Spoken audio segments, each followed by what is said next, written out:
Hello and welcome to the Crone Codes, a gathering place for women of all ages and all stages to remember your worth, your purpose, and your power. I'm your host, the creator and resident crone, Joan Advent. Welcome to the Crone Codes. I'm your host, the creator and resident crone, Joan Advent. And I don't know about you, but today I could use a little lightening up, a little lightness of being. So I just want to circle back to a memory from a few years ago. When I was in the Bahamas, I had created a dolphin retreat, and it was a warm, sunny morning, and I was at the beach with a few of the women who were on the retreat, and we were in the water. And the thing about the Bahamian waters is, they are so crystalline blue and white, powdery sand. The clarity and the color of the water is spectacular. And I remember lying back, and it's still early in the day, and there is just this iridescent quality to the water. It's got shimmery gold and silver and pinkish hues along with the blue. And I'm just lying back, letting this warm salt water hold me and buoy me up. Perhaps you can even feel the sensation as I describe the memory. The sun was beaming down. The air was fresh. There was a jubilant energy between us as we were there gathered together.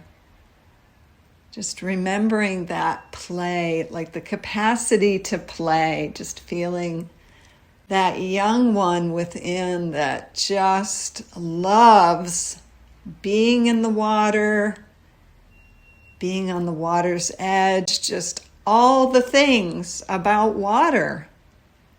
And so today we're going to talk about the Crone code that is the water code. We're going to touch on it in many different ways. So I'm so glad you're here with me today. And I'm so delighted to share one of my favorite things with you, which as you approach the Crone years, and certainly I invite you to do so before then, one of the gifts is that we get to reclaim the joy, reclaim the, we'll say, innocence of those things that light us up, as quirky as they may be, as odd as they may be. We get to own it. We get to share it with others. I don't know about you, but one of my favorite things is sharing really cool stuff. And the cool thing I want to share with you today is some of the mysteries and the magic of water. So you may or you may not be familiar with the work of Dr. Emoto and his research from the 90s. Dr. Emoto was a Japanese researcher who began to explore water through a type of crystallography, and he was looking at the influence that words have on water. And he discovered that when water is placed in a vessel with, we'll say, a positive or uplifting word, the crystals that are created are these beautiful structures.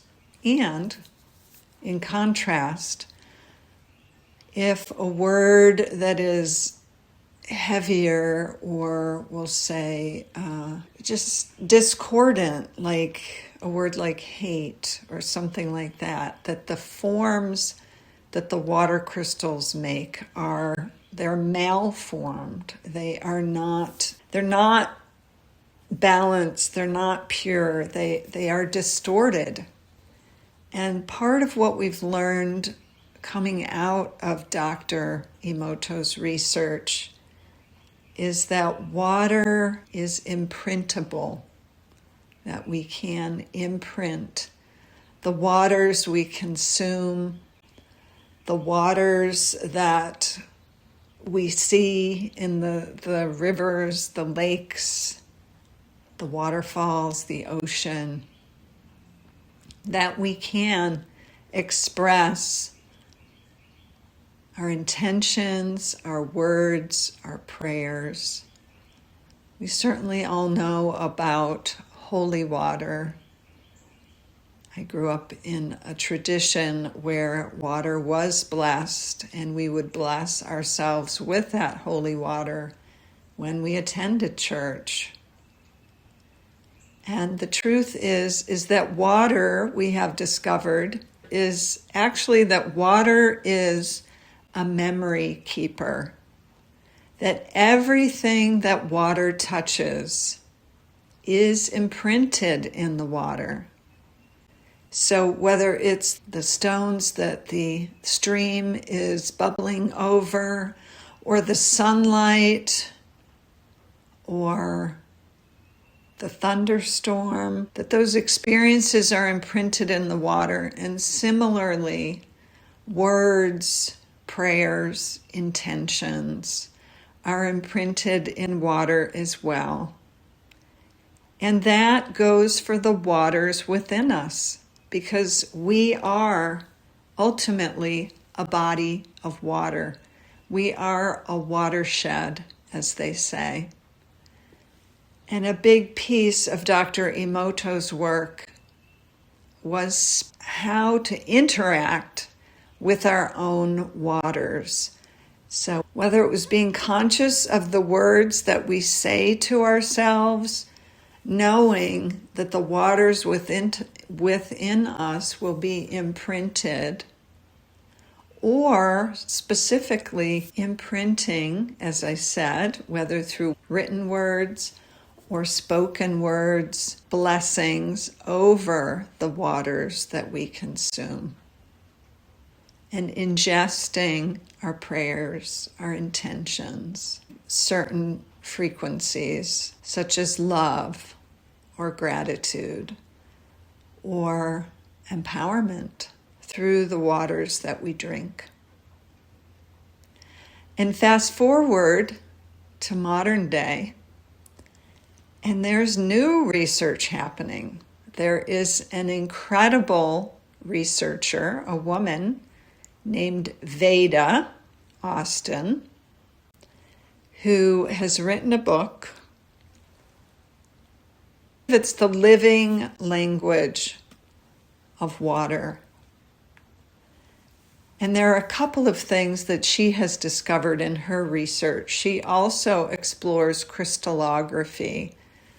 She puts an influence into a petri dish with a small amount of water in it, and then freezes it in her freezer for a few minutes, and then brings it out, photographs it, and has come to discover a couple of things through that.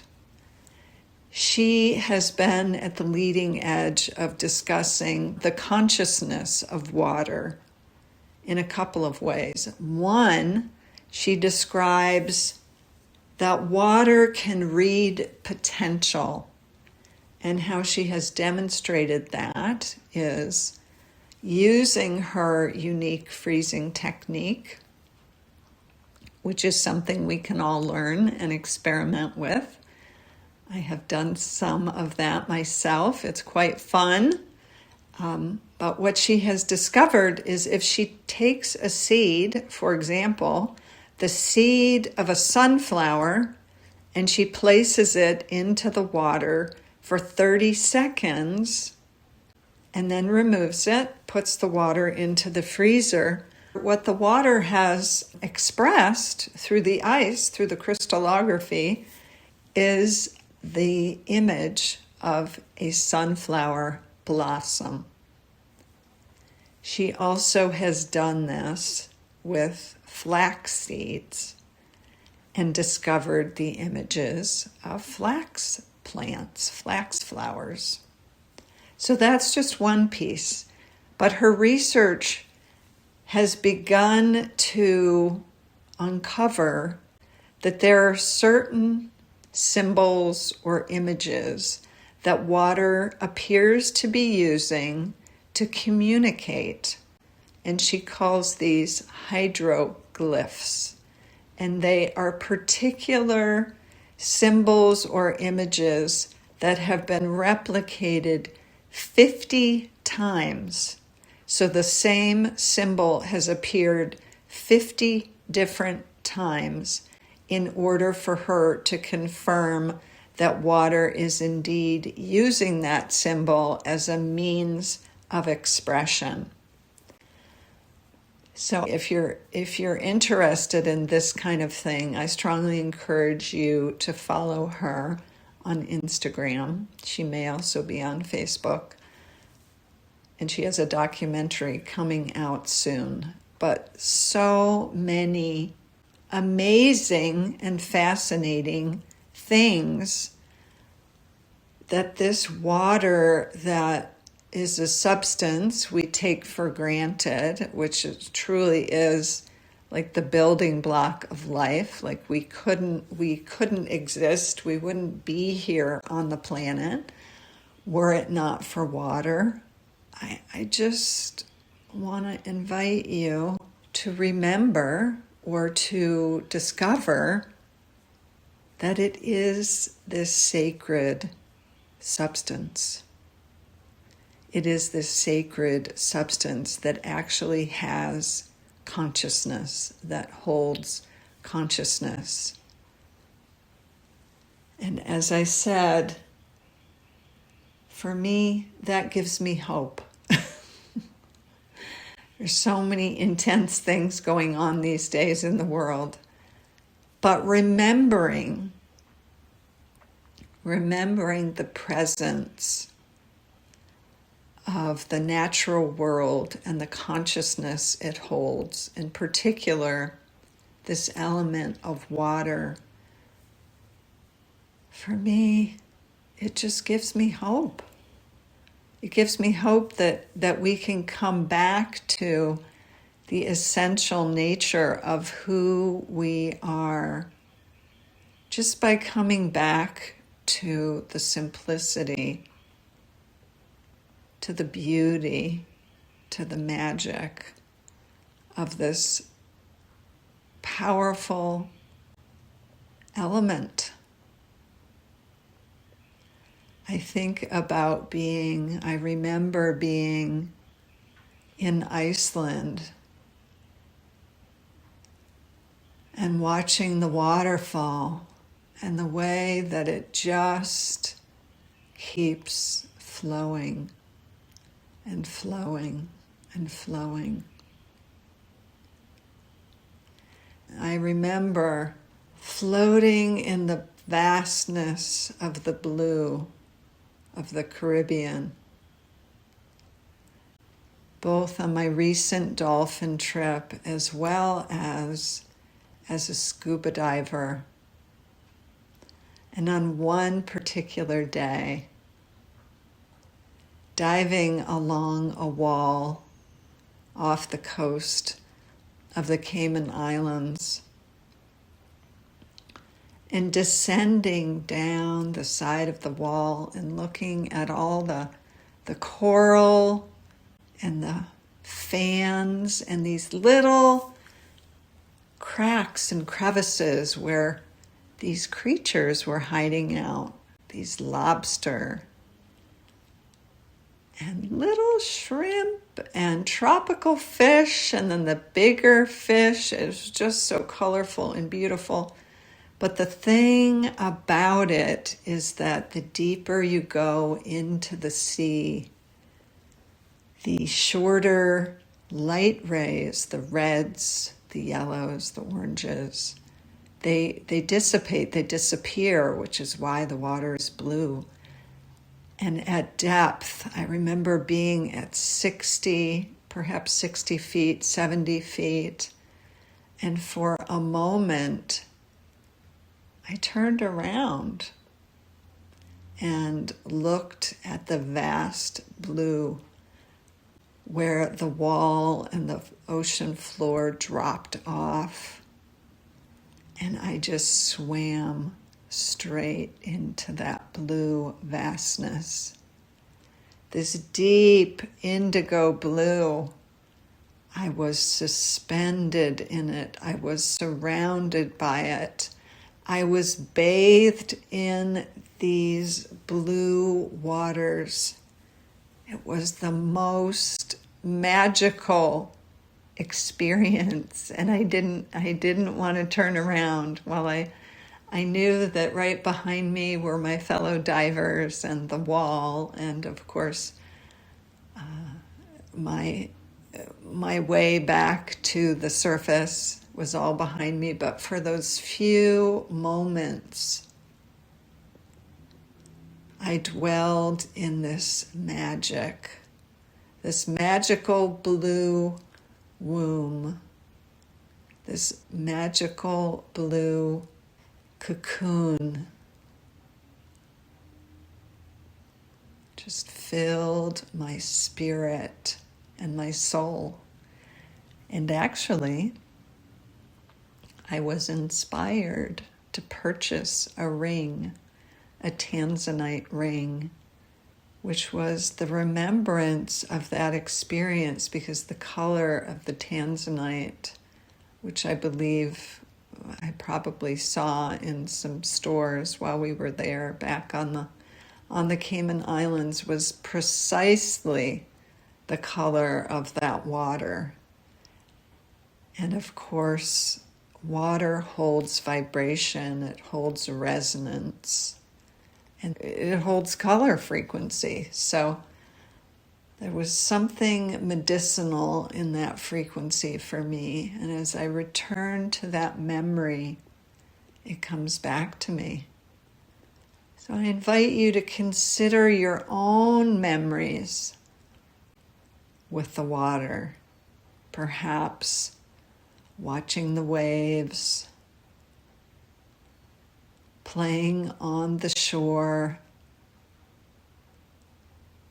with the frilly, fluffy sea foam, or the creeks or the lakes, whether it's the color of the water, the texture, maybe it's slipping into a warm bath. Just want to invite you. Or maybe it's being in a warm summer rainstorm. Just want to invite you back to your own memory with the waters that you can appreciate. Maybe it's standing and just looking at the waters from afar. You may not be as into getting into the waters as I am. So whether it's observing, or it may be a beautiful snowstorm, the crystalline nature of water, just take a moment to consider the beauty of water and how that can touch you today.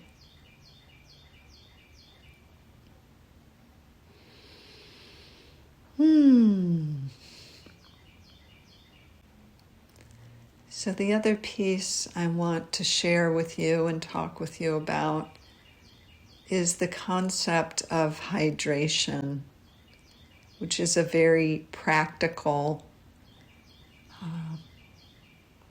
it's a very practical subject.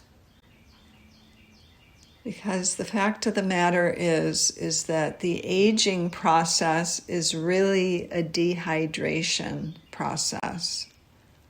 And that we as humans in this day and age, with our lifestyles, are naturally dehydrating. So one of the things I have been exploring these last few years, because I have been really on a passionate quest to open to the wisdom and the mysteries of water.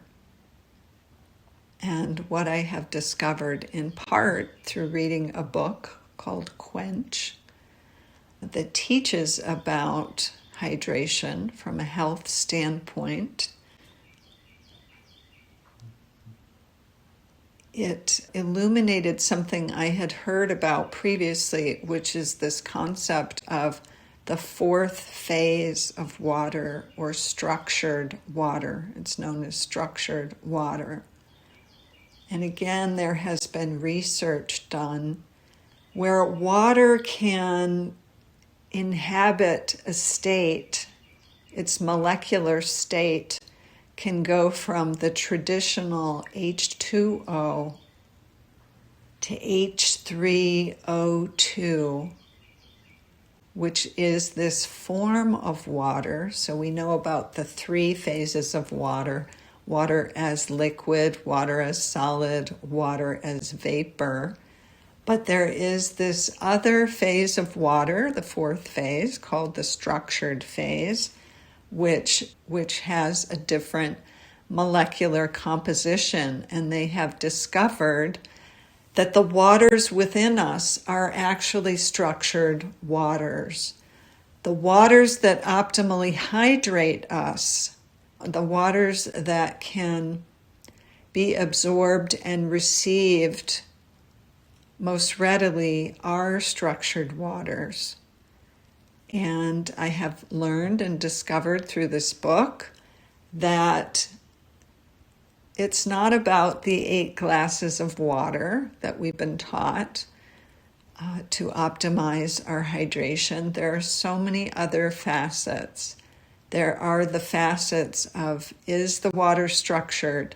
Does it have mineral content? Of course, there is the issue of the purity of the water.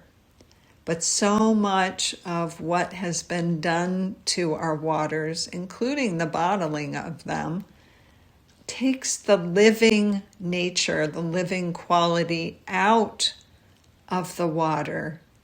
It turns it into bulk water, or even distilled water is something that's known as dead water, meaning that it has no mineral content left within it. And while it may have nothing else within it, it's not something that will optimally hydrate us. And the fact of the matter is that hydration can be optimized through foods we eat. They have discovered that fruits and vegetables contain structured water.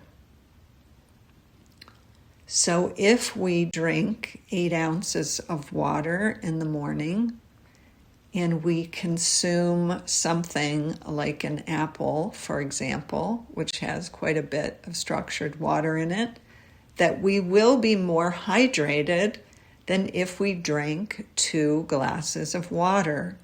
There is something about the structuring of it and the way that we ingest it that optimizes our hydration and enables us to carry that through the day. And so much disease is rooted in dehydration, whether it's inflammatory issues or diseases or other diseases, that if we are optimally hydrated, because it is our system's way, in part, of flushing out our system, purifying our system. Those things can resolve themselves. So I do want to recommend, if you're interested in learning more about hydration, either reading or listening to the book Quench. The other piece that I love that was illuminated in this book is that movement, and in particular, organic fluid movements of our joints help with the hydration process within us.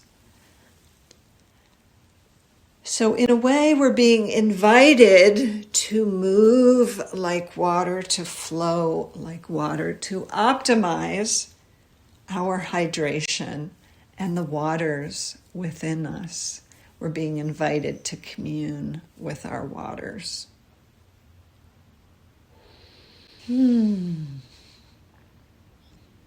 Water for me has felt like a teacher. So the final piece I want to share with you is an epiphany I had when I was watching a series that Zac Efron had done, I think Down to Earth or something like that. They did a whole episode on water. And for part of that episode, they were looking at springs, which I do want to give a big shout out for natural spring water, because it is naturally structured water.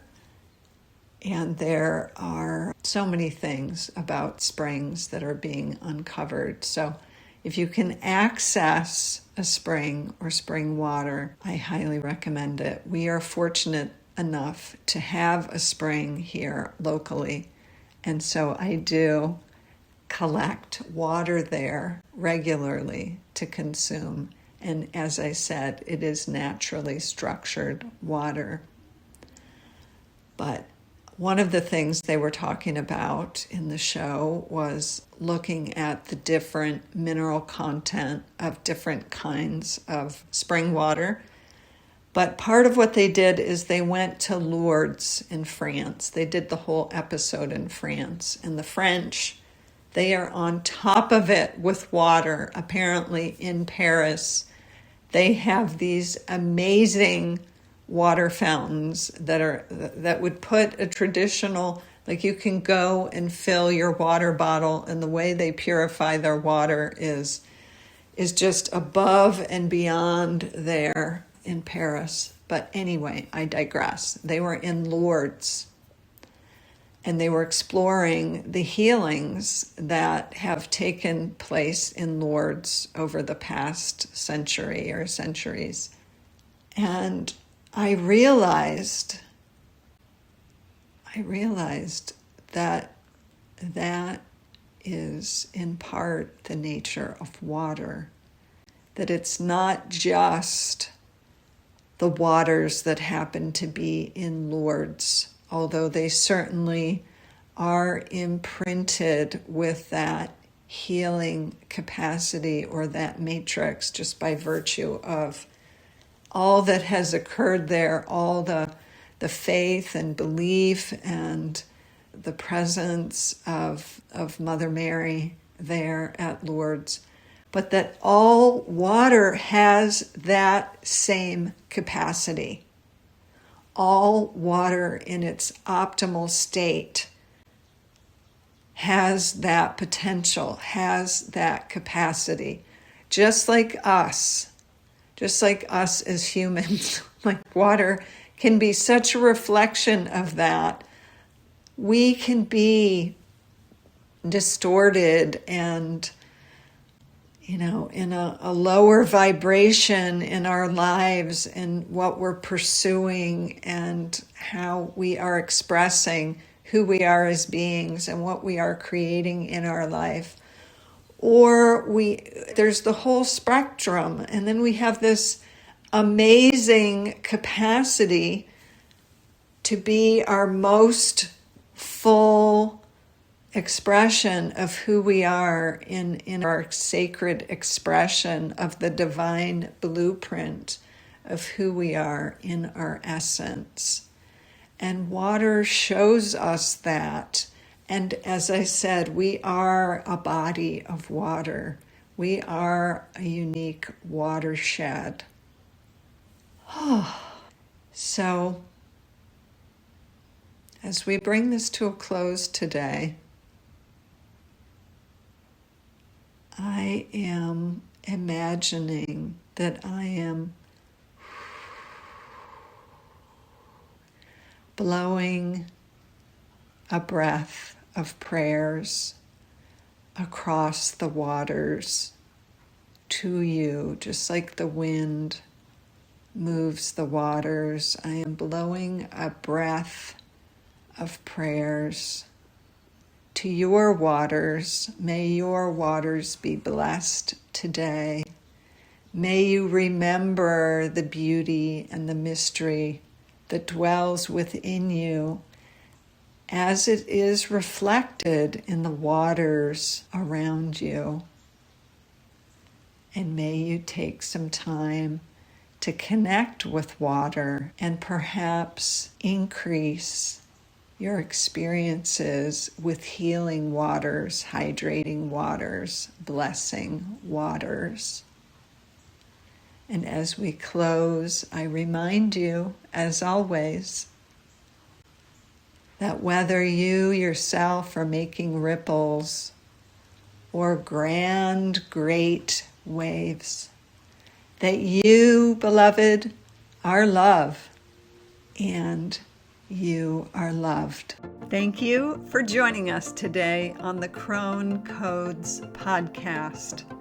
If you appreciated what was shared, please rate, review, subscribe, and comment wherever you get your podcasts.